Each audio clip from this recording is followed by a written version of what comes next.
Salut à tous, on se retrouve pour l'épisode 1622 du Zap Image. On commence aujourd'hui en ce 26 octobre avec un anniversaire, celui d'une sélection. C'est la sélection anglaise qui fête aujourd'hui ses 157 ans d'histoire. Donc le pays, n'oubliez pas, a remporté la Coupe du Monde 1966. Un bon anniversaire à la fédération anglaise. On va parler rapidement des résultats de la soirée d'hier. Il y avait quelques matchs en ce lundi soir. Tout d'abord en Espagne, un Retafe contre l'équipe du Celta Vigo. Et c'est l'équipe visiteuse qui s'est imposée 3-0 du côté de Retafe. Un Retafe actuellement lanterne rouge de la Liga. Il y avait aussi un gros match en Turquie. Le Beşiktaş recevait l'équipe du Galatasaray. Énorme choc du côté de ce championnat turc. C'est le Beşiktaş qui s'est imposé 2-1. Et on revient en France. Il y avait un match de Ligue 2. La JOCR contre l'équipe de Bastia. Et c'est les Bourguignons qui se sont imposés 1-0 lors de ce match. Ensuite, toujours avec le football français, on va parler de quelques infos sur la Ligue 1. Et officiel, l'AS Saint-Etienne connaît ses sanctions pour les incidents survenus vendredi dernier à Geoffroy Guichard en marge de Saint-Etienne-Angers. Donc 8 clos total jusqu'à la prononciation des sanctions définitives. Donc tous les futurs matchs de l'AS Saint-Etienne à domicile seront à huis clos total et fermeture du parcage visiteur pour les matchs à l'extérieur. Donc voilà les sanctions prises en attendant la sanction définitive. On ne sait toujours pas la date. Donc les futurs matchs, peut-être 1, 2, voire 3 prochains matchs de l'équipe de l'AS Saint-Etienne à domicile se feront sans supporters. Donc grosse sanction quand même pour l'AS Saint-Etienne. N'oubliez pas que le match avait été retardé d'une heure il y a quelques jours contre l'équipe de Angers. Ensuite, cette fois-ci, on va parler de l'OM. L'OM aussi risque très gros. Donc, ce que risque l'OM après les incidents contre le Paris Saint-Germain avant-hier, lors du Classico. Donc, s'il craint une fermeture de ses virages, l'Olympique de Marseille estime en revanche que le point de pénalité précédemment infligé avec sursis n'a pas à être appliqué. Donc, c'est quoi ce point de sursis? Donc, c'était lors du match Angers contre l'équipe de Marseille. Il y a déjà quelques semaines, vous vous souvenez, il y avait eu encore des débordements et l'OM avait eu un point de sursis. Donc en gros, s'il se passe encore quelque chose avec les supporters marseillais lors des prochains matchs, Marseille pourrait perdre un point au classement. Et après ce qui s'est passé avant-hier, les gars, on ne sait toujours pas. On verra ce que va décider la LFP. Et les dirigeants ne craignent pas une levée du point de pénalité avec sursis suite à ce match SCO-OM, vu que les faits à Angers ne sont pas similaires à celui constaté contre Paris, un acte isolé d'un striker, donc c'est la personne qui est rentrée sur la pelouse, qui n'est en plus pas habitué de l'Orange Vélodrome. Donc pour l'instant, rien d'officiel, on en saura un petit peu plus dans la semaine. Et Dimitri Payet, il a dit merci au public qui a mis le feu, a été exemplaire, mais j'ai aussi vu des bouteilles, des chargeurs, des briquets, certains dérapent, on risque de perdre des points. On ne peut pas dire que ces gens-là aiment l'Olympique de Marseille. Par rapport à tous les projectiles jetés contre les joueurs du Paris Saint-Germain, surtout lors des corners. Donc on peut voir par exemple cette photo de Neymar en train de tirer un corner, on peut voir pas mal de projectiles, il y avait même les CRS derrière avec les boucliers pour éviter que le joueur du Paris Saint-Germain se prenne des projectiles. On a même pu voir une pizza, les gars, une part de pizza jetée par un supporter marseillais contre Neymar. Bon après du côté du Parc des Princes, c'est un peu la même chose dans le passé lors des Classicos. Par exemple on peut voir un joueur de l'OM en train de tirer un corner et là la même chose, il y avait les CRS en train de le protéger. Ensuite, on va parler de William Saliba, certainement le meilleur Marseillais avant-hier. Il a été énorme, le défenseur français. Donc sur son retour sur Mbappé, en deuxième période, Kylian Mbappé partait tout seul au but pour faire un face-à-face avec Paul Lopez. Et William Saliba est revenu, les gars, à temps. Il a magnifiquement taclé, aucune faute. Vraiment un très beau geste défensif, ça équivaut quasiment à un but. Donc je me suis dit, soit je prends le rouge, soit je prends le ballon. J'ai bien taclé le ballon, donc voilà, c'est le meilleur match de ma carrière. Jouer à un Classico au Vélodrome devant cette ferveur. Donc on peut voir cette magnifique action défensive de la part de William Saliba. N'oubliez pas qu'il est prêté actuellement par Arsenal. Arsenal compte sur le défenseur français pour la prochaine saison. Et concernant William Saliba, il n'est même pas dans l'équipe type du journal L'équipe de cette 11e journée, parce qu'on peut voir les meilleurs joueurs de cette 11e journée de Ligue 1. On peut voir par exemple Caleta-Car en joueur marseillais, on peut voir Kazri, même Kevin Volland, l'attaquant de l'AS Monaco. Mais voilà, William Saliba, avec son gros match contre le Paris Saint-Germain, ne figure pas dans cette équipe type. Et toujours avec William Saliba, il a dit on a un petit peu de regret, mais on prend quand même un bon point, ce n'est pas si mal que ça. On manque un peu d'efficacité, on a montré un beau visage, on s'est battu jusqu'au bout. Et pour l'ambiance, c'était le plus beau match de ma carrière. Vous savez qu'il y a une énorme ambiance du côté du Vélodrome, surtout avant-hier, surtout lors du Classico contre l'ennemi juré du Paris Saint-Germain. Et ce magnifique tifo de l'OM en 3 étapes, donc quand les joueurs rentrent sur la pelouse. Donc pour l'instant, il y a juste les supporters qui mettent le logo de l'OM. Et ensuite, bien sûr, ce magnifique tifo en 3D. Et après avec les fumigènes, très très belle image. Et dans le même temps, les gars, dans le virage en face. On peut voir que ça n'a pas été filmé par Amazon, parce que c'est un message directement pour la LFP, LFP Merda, voilà, de l'autre côté du stade Vélodrome. Ensuite, quelques supporters de la Sampdoria étaient au Vélodrome avant-hier. Donc n'oubliez pas que les ultras des deux clubs sont amis. Donc cette équipe italienne de la Sampdoria de Gênes et les supporters marseillais. Ensuite, toujours avec cette magnifique ambiance du côté du Vélodrome, donc Sampoli l'a dit, les supporters sont incroyables, c'est le meilleur public de France. Je suis venu ici pour les gens de Marseille, pour l'ambiance et les supporters. Il est très content Sampoli de diriger cette équipe marseillaise, est très content de l'ambiance du côté du Vélodrome. Et on peut voir le classement des affluences du week-end en Ligue 1, donc sans surprise. L'affluence où il y a le plus de monde, c'est du côté de Marseille. Il y a plus de 65 121 spectateurs exactement devant Lille-Brest. Lens-Metz en 3ème position. On peut voir le reste du classement où il y a le moins de monde comme d'habitude. C'est du côté du Stade Louis II, du côté de Monaco seulement 4 861 supporters. Toujours sur ce classico français, donc il y a eu pas mal d'arrestations, 21 interpellations ont eu lieu lors du classico. Les faits retenus sont jet de projectiles, détention de fumigènes, violence à l'encontre de personnes dépositaires de l'autorité publique et intrusion sur la pelouse. Pour voilà, le striker qui est rentré, il a voulu faire une accolade avec Messi. Donc ça s'est pas fait. On continue les gars avec un joueur de l'OM les gars. Donc il a fait un gros match, c'est Valentin Rongier, mais dans le même temps, son domicile a été cambriolé, Rongier a été cambriolé durant OM-PSG avant-hier soir, d'après le journal La Provence. Et c'est pas la première fois, c'est déjà la 2e fois pour le milieu français depuis cet été.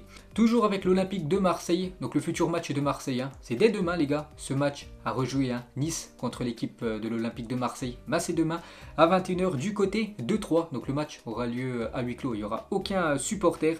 Donc ça sera Clément Turpin qui arbitrera la rencontre Nice-Marseille demain soir. Et toujours avec l'OM, donc 5 supporters réunionnais de l'OM ont parcouru près de 9000 km pour venir voir des matchs de leur équipe de cœur. Ils ont pu assister au match contre Lorient il y a quelques jours. Ils sont allés à Rome sans avoir pu voir le match parce que les supporters marseillais étaient interdits de déplacement du côté de Rome pour ce match du côté de la Lazio. Et bien sûr ils étaient présents dimanche soir du côté du Vélodrome pour le Classico français. Ensuite, cette fois-ci, on va parler côté Paris Saint-Germain et au PSG. Les chantiers s'accumulent pour Pochettino. 10 mois après son arrivée, l'entraîneur parisien tarde à faire progresser son équipe malgré le bilan comptable très positif. Aucune identité de jeu ne se dessine vraiment pour Pochettino. On ne voit pas la patte Pochettino. Donc juste le seul point positif, c'est que les résultats sont là. Mais c'est que le Paris Saint-Germain ne joue pas super bien quand on voit vraiment les joueurs que compose cette équipe et le niveau de jeu que propose le Paris Saint-Germain. Bon, il y a des matchs où ils ont été très très bons, comme le match contre Manchester City, mais il y a eu pas mal de matchs où ça a été très médiocre. La preuve mardi dernier en Ligue des Champions contre le RB Leipzig. Donc voilà, Pochettino les gars, beaucoup critiqué par les supporters du Paris Saint-Germain. Et on peut voir le PSG, les 4 fantastiques, donc Di Maria, Messi, Neymar, Mbappé. Donc toute compétition confondue, 210 minutes ensemble, seulement un but marqué. C'était le but de Neymar sur penalty, je crois que c'était contre l'équipe de Lyon. Et 3 buts encaissés, donc un triste bilan, seulement un but marqué avec les 4 fantastiques sur la pelouse en même temps. Et Thierry Henry parle du positionnement de Messi, donc ça c'est un peu la faute quand même de Pochettino, parce que Pochettino, je ne sais pas si vous avez vu le match contre l'Olympique de Marseille, Messi, lors de la première mi-temps, il était le long de la ligne. Normalement Messi les gars, il est plus en fin de carrière, il devrait plus venir jouer dans l'axe, c'est là vraiment où il est le meilleur. Et non, Pochettino préfère le faire jouer sur un côté. Donc Messi est isolé, il touche moins la balle. Je ne dirais pas qu'il est triste, mais il est isolé. Moi je le préfère dans l'axe, Léo à droite. J'ai du mal dans l'axe, il peut donner du rythme. Et la même chose pour Pierre Ménez. Il a dit « Je vous avoue que je reste quand même stupéfait par la position de Messi sur le terrain. On parle d'un joueur de 34 ans sans équivalent devant le but. Alors le voir jouer si loin du but adverse me paraît être une hérésie totale. » Bon, après c'est le choix de Pochettino, un choix très critiqué.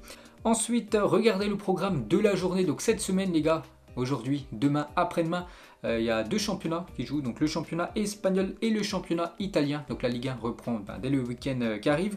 Donc en Espagne ce soir, par exemple, l'Espagnol Barcelone reçoit l'Athletic Bilbao, Villarreal reçoit l'équipe de Cadix. On peut voir que l'AC Milan ce soir reçoit l'équipe du Torino à 20 h 45. On parlera bien sûr de tous ces matchs demain.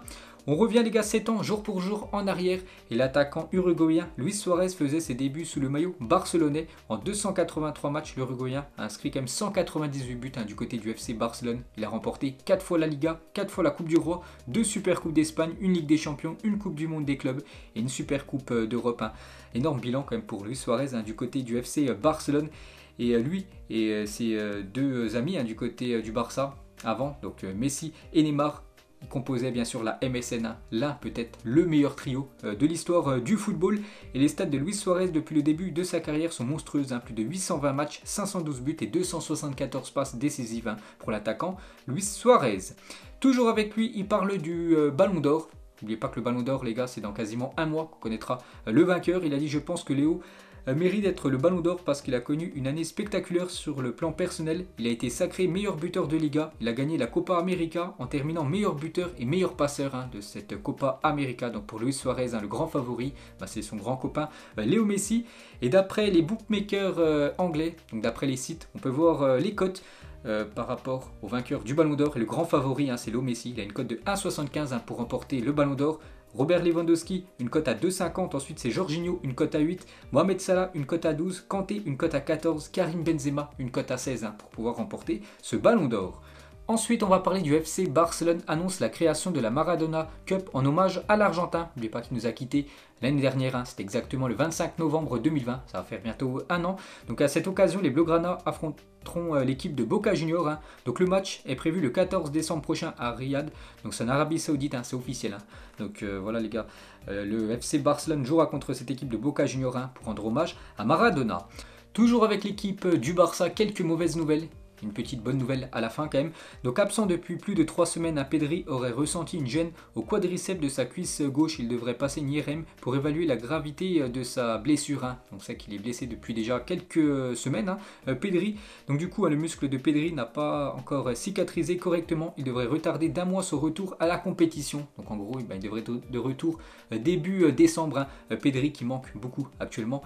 Au milieu du FC Barcelone, Frenkie de Jong, un autre milieu, souffre d'une élongation au biceps fémoral de la cuisse droite. Pas de date de retour annoncée pour Frenkie de Jong, qui a du mal quand même cette année. C'est pas le Frenkie de Jong de la saison dernière. Donc deux mauvaises nouvelles pour l'équipe du Barça. Et la bonne nouvelle les gars, c'est que l'attaquant français Ousmane Dembélé est de retour à l'entraînement collectif du Barça. C'était ce matin, petite photo de Ousmane Dembélé du côté de l'entraînement collectif du FC Barcelone. Et bien sûr, ça c'est une très bonne nouvelle pour le FC Barcelone. Pourquoi? Parce que quand on voit que lors du Classico, c'est Sergino Dest qui a joué ailier droit, alors que bien sûr avec le retour de Dembélé, il pourrait retrouver ce poste de ailier droit. Donc l'international français s'était blessé lors de l'Euro 2020 cet été.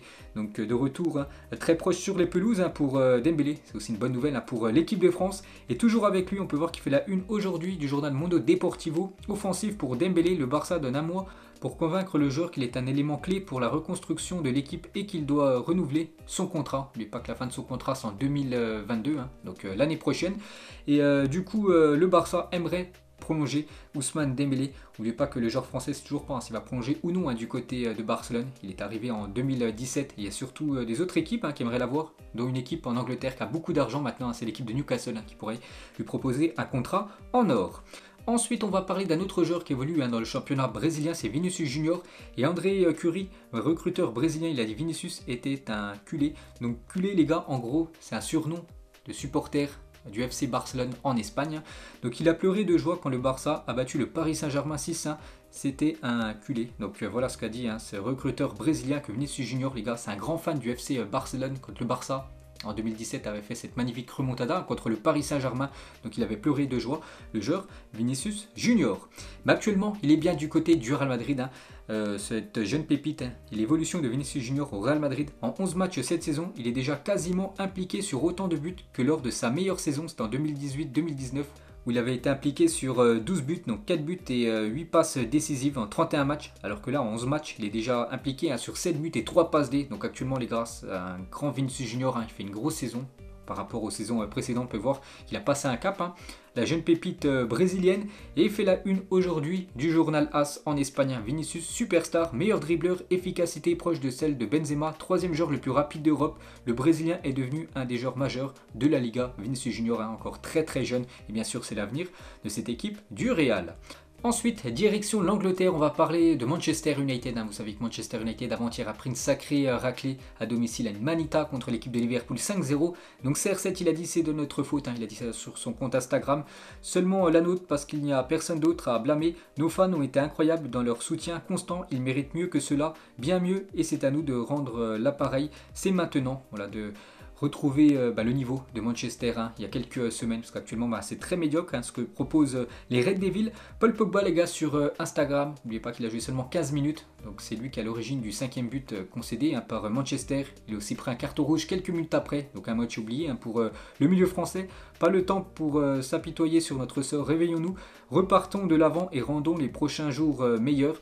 Et Paul Scholes les gars a complètement détruit Paul Pogba, l'ancienne légende des Red Devils. Il a dit Paul Pogba qui rentre sur le terrain à la mi-temps pour essayer d'aider l'équipe et lui donner un peu de dignité, qui fait le malin avec le ballon, essaie de montrer à quel point il est fort au milieu de terrain et donne un but. Puis après, il se fait expulser pour un tacle ridicule. On se retrouve à 5-0, à 10 contre 11. Si Ole reste entraîneur, est-ce qu'on verra Paul Pogba à nouveau avec le maillot de Manchester United? Donc voilà, il a complètement détruit Paul Pogba. Il a dit en gros qu'il a fait le malin avec le ballon lors du 5e but. Il a perdu le ballon. Un but juste après, il a fait un tacle ridicule. Donc voilà les propos forts de Paul Scholes envers le milieu français. Et Mino Raiola, l'agent de Paul Pogba, aurait signifié à la direction de Manchester United qu'aucune négociation pour une prolongation ne serait envisageable avant avril prochain, une stratégie qui pourrait permettre au club intéressé de tenter de le signer. Donc on ne sait toujours pas l'avenir de Paul Pogba. N'oubliez pas que la fin de son contrat, c'est en juin 2022. C'est toujours pas s'il va prolonger du côté de Manchester ou partir ailleurs. Mais actuellement, il est tout le temps remplaçant quand même Paul Pogba du côté des Red Devils. Et côté Manchester de Ole Gunnar Solskjaer, un bilan contrasté. Donc actuellement, il est sur la sellette. Il pourrait se faire licencier dans la semaine, le coach norvégien, à cause des mauvais résultats, à cause surtout de cette fessée prise avant-hier. Donc bilan des entraîneurs de Manchester sur les 10 dernières années en Première Ligue. Donc on peut voir Solskjaer, Mourinho, Van Gaal, Moyes et Ferguson, un entraîneur emblématique, lui qui a des stats complètement énormes du côté de Manchester. Donc Ole Gunnar Solskjaer, c'est 1,83 points pris par match, donc 1,8 buts inscrits par match, 1,13 buts encaissés en moyenne bien sûr par match. Donc il fait moins bien que José Mourinho, un ancien coach des Red Devils. Donc voilà, il est sur la sellette actuellement, l'entraîneur norvégien. Ensuite, cette fois-ci, on va parler de Liverpool. Tout va bien, Liverpool, les gars. Ils font gros match sur gros match. Ils se sont imposés la semaine dernière en Ligue des Champions. 3-2 du côté de l'Atlético. Là, ils ont gagné 5-0 du côté de Old Trafford. Tout va bien. Klopp, il a dit le 5-0. C'est un petit chapitre dans l'histoire du club. Les gens parleront à l'avenir car cela ne se reproduira pas avant longtemps, voire jamais. Donc lui, tout va bien actuellement pour Jürgen Klopp et l'équipe de Liverpool. Vraiment impressionnant en ce début de saison. Et vraiment le joueur qui est époustouflant du côté de Liverpool, c'est Mohamed Salah. Et le somme extrême et la joie extrême sur une seule et même photo. Donc le somme extrême, bien sûr, c'est les supporters complètement dégoûtés après un but de Mohamed Salah du côté de Old Trafford. Toujours avec Salah, donc il a marqué autant de buts que l'équipe de Arsenal en Première Ligue cette saison. Parce que Salah, c'est déjà 10 buts inscrits cette saison en Première Ligue. C'est quand même énorme. Toujours avec lui, donc il marque beaucoup, il délivre aussi pas mal de passes décisives et les meilleurs passeurs décisifs africains de l'histoire de la Première Ligue. Donc le record, c'est toujours Drogba, 54 passes D devant Riyad Mahrez, 47 et maintenant Mohamed Salah, il a 39 passes décisives. N'oubliez pas que dimanche dernier, il a déjà dépassé Didier Drogba, mais cette fois-ci dans le classement des meilleurs buteurs africains. Et dans peut-être quelques mois, il pourrait dépasser Didier Drogba cette fois-ci au classement des meilleurs passeurs décisifs africains en Première Ligue. Ensuite, on revient en France, on va parler de l'équipe de France, parce que bientôt les gars, nouvelle trêve internationale, c'est les 2 derniers matchs de l'équipe de France pour cette année 2021. Et Deschamps va annoncer sa dernière liste de l'année le jeudi 4 novembre prochain à 14h, donc qualification pour la Coupe du Monde 2022. C'est les 2 derniers matchs pour les Bleus. Donc France-Kazakhstan, donc le 13 novembre au Parc des Princes. N'oubliez pas, ce match ne se jouera pas au Stade de France.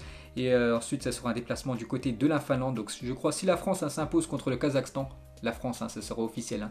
Donc elle pourra aller défendre son titre l'année prochaine au Qatar. Ensuite, des nouvelles de l'attaquant de Clermont, Mohamed Bayo. On avait parlé hier qu'il avait été en garde à vue. Donc Bayo est sorti ce matin de garde à vue. Il est désormais convoqué par le tribunal correctionnel de Clermont-Ferrand. Récidiviste, le joueur avait déjà été condamné à suivre un stage de sensibilisation à la sécurité routière pour des faits similaires en 2019. Donc voilà les gars, une petite info concernant Mohamed Bayo. Donc il a tenu à s'excuser publiquement sur Instagram. Par exemple, ses premiers mots, j'ai fait preuve d'une attitude irresponsable après le match face à Nantes au moment de l'accident. J'ai paniqué, j'ai eu peur des conséquences, c'est pour ça qu'il a pris la fuite. Donc un petit rappel des faits, Bayo, attaquant de Clermont, a été interpellé et placé en garde à vue après avoir conduit en état d'ivresse et provoqué un accident, heureusement sans gravité. Donc voilà, la fin du feuilleton, Mohamed Bayo. Ensuite, Nike et Liverpool se sont associés pour la création de la RURH Liverpool. Vous en pensez quoi? Donc voilà la collaboration entre Nike et Liverpool pour cette paire de chaussures de Nike version Liverpool. Donc s'il y en a qui sont intéressés, vous pouvez aller acheter bien sûr cette paire de chaussures sur le site officiel de Liverpool. Ensuite, un parieur de Winamax a trouvé les 16 bons résultats des 16 matchs de Ligue des Champions la semaine dernière. Ce mec a réalisé un sans faute, validé une cote folle de 13 143 et remporté la somme énorme de plus de 197 000 euros. Il avait misé 10 euros. Donc c'est vrai qu'il n'y a pas eu d'énormes surprises lors de cette semaine dernière en Ligue des Champions. La plus grosse cote, c'est la cote de Liverpool, vainqueur du côté de l'Atlético Madrid, une cote de 2,50. Donc il a passé quand même une cote de plus de 13 000. Et bien sûr, c'est le jackpot pour ce parieur. Ensuite, Eric Maxime Choupo-Moting est décisif buteur, donc toutes les 28 minutes depuis le début de la saison. L'attaquant du Bayern qui remplace souvent en fin de match Robert Lewandowski, donc 8 buts en 10 matchs et 221 minutes jouées. Il a aussi délivré 3 passes décisives pour l'ancien joueur du Paris Saint-Germain. Ensuite, cette image de Christophe Galtier au coup de sifflet final face à Lyon ce week-end. C'est que Lyon a pris une sacrée remontada contre l'équipe de Nice. Et Galtier, bien sûr, tout heureux. L'ancien entraîneur de l'équipe de Lille. Des nouvelles de David Beckham, et à en croire The Sun, David Beckham devrait toucher 175 millions d'euros après avoir signé un contrat avec le Qatar pour devenir l'ambassadeur du pays pour les 10 prochaines années et notamment pour la Coupe du Monde l'année prochaine. Et bien sûr faire le tour du monde et parler en bien du Qatar et de cette Coupe du Monde. Victor Osimhen a été la cible de cris racistes lors de la rencontre AS Roma-Naples au Stadio Olimpico. C'était dimanche dernier. La Ligue italienne a ouvert une enquête. Encore des problèmes de racisme. Du côté de l'Italie, il y a 10 ans, jour pour jour, Manchester City humiliait Manchester United 6-1 et Mario Balotelli, auteur d'un doublé, réalisait l'une des célébrations les plus mythiques de l'histoire. Il avait soulevé son maillot Why Always Me. Donc en gros, pourquoi toujours moi? Pourquoi c'est toujours lui qui est critiqué dans les médias. Ensuite, Alfredo Di Stefano fumant une cigarette sur le banc du Real Madrid en 1964. Incroyable, bien sûr, cette ancienne légende du côté du Real. Il fumait une cigarette sur le banc. Il est rentré en jeu. N'oubliez pas les gars, Di Stefano, c'est une légende totale du côté du Real. C'est le 3e meilleur buteur de l'histoire du Real Madrid derrière Cristiano Ronaldo. Le premier, Raoul le deuxième, et Di Stefano, donc il a joué plus de 11 saisons du côté du Real, 17 titres avec l'équipe du Real et plus de 308 buts marqués. Et on finit les gars ce Zap Image aujourd'hui, donc 2 cracks de Liga, mais qui est le meilleur entre Ansu Fati, le joueur du FC Barcelone, et Vinicius Junior, le joueur du Real Madrid. Donc n'hésitez pas à mettre en commentaire pour vous quel est le meilleur entre ces deux-là. Donc moi je mettrais quand même le joueur du Real Madrid, Vinicius Junior. Donc voilà les gars, la fin de ce Zap Image 1622. Donc si ça vous a plu, un petit like, on se retrouve demain pour le prochain épisode. Ciao à tous.